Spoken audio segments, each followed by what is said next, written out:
Before this video gets started, I just want to thank you guys so much for 100 subs. It's so cool to have a group of people that we could talk ball with, more specifically Celtics ball. I'm trying to hit 200 before December, so sub up for me. What's going on, everybody? Hope everyone is doing well. Celtics come away with a really ugly win tonight.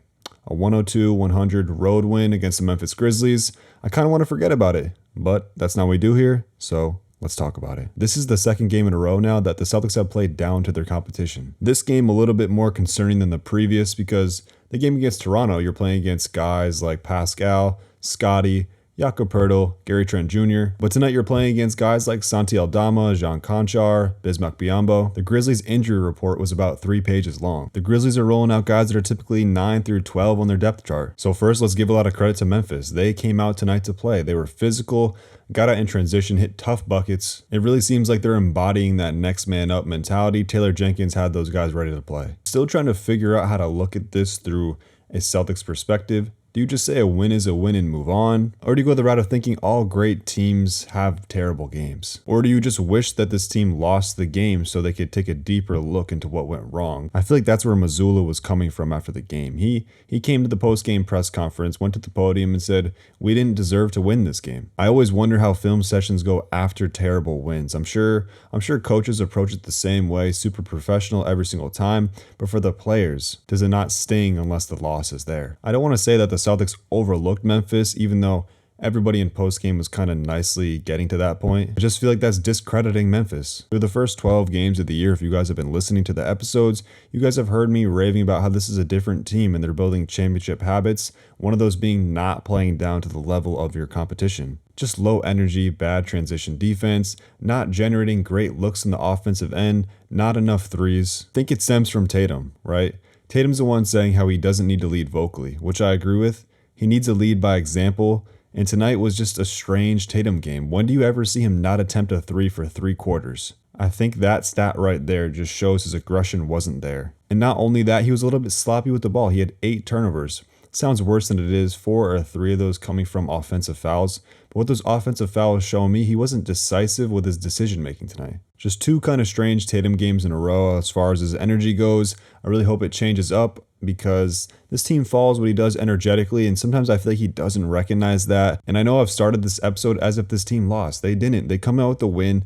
So let's switch up the vibe. Let's get more positive. The first positive takeaway, like I just said, is that they won the game. And last year, this is probably a game that they don't win. Poor execution, bad shooting night, crowd momentum not on their side, but they still find a way to get it done. Let's talk about one of 2 great individual performances tonight, first being KP. He finished with 26 points on 13 shots, 8 rebounds and 6 blocks, the biggest block being that game-saving block right at the end there. I thought at times tonight he was dominant on both ends. Offensively in that first half, showing up that great touch around the rim. I know he was in a little bit of foul trouble tonight, but I still think this team has a tendency to look him off or just go away from him when he's hot and kill his momentum. Going forward into the season, I think this team's going to have to figure out a way to keep his momentum up, keep him in the flow of the offense. He's having trouble shooting the 3 ball right now, and I think that's part of the reason why. Moving on to Hauser, he's still just scorching hot.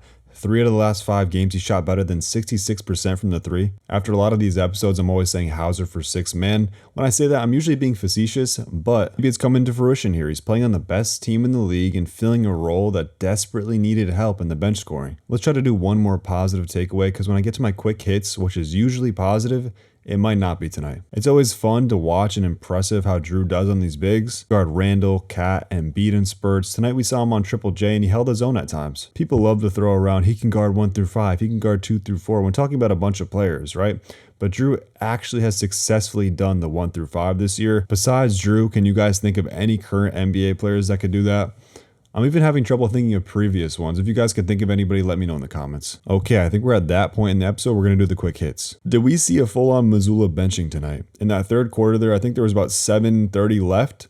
Drew, JB, and JT all came out and sat the rest of the third. If that's actually what happened, I'm kind of impressed. I feel like I've never even seen Joe do a public call out like that, especially to the top tier players. It's probably something that even previous coaches would struggle to do. Next, let's talk about Drew. Was he okay tonight?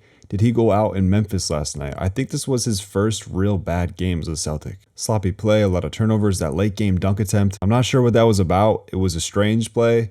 Kind of reminded me of a Marcus Smart type play. You guys imagine if Smart was still on the team and he was the one who made that play?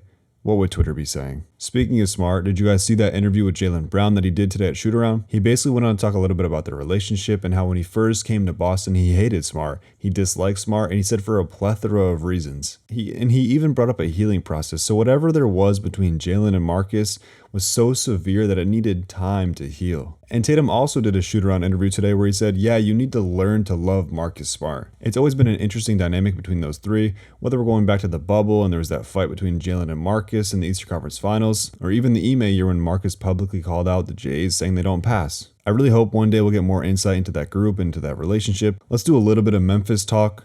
Memphis fans, if you're listening, I'd love your input down below. What do you guys want to do with the season? You guys are 3-10 now. Ja's going to miss, 12 more games. Let's say at best you're 7-18 by the time he gets back. All the other injuries that you guys have to your roster, is this a year that you want to play for something? Or do you want to tank it, try to go for a lottery pick? Fully healthy, I love your squad. Last year, they got a lot of NBA League Pass time from me. But this year, your team just decimated. What's the plan? What's the move? Let me know what you guys want to see. I'm going to keep it short, though. We're on a back-to-back, so that's a wrap. Celtics are now 11-2. If you enjoyed this video, like, comment, subscribe. If not, it is no big deal.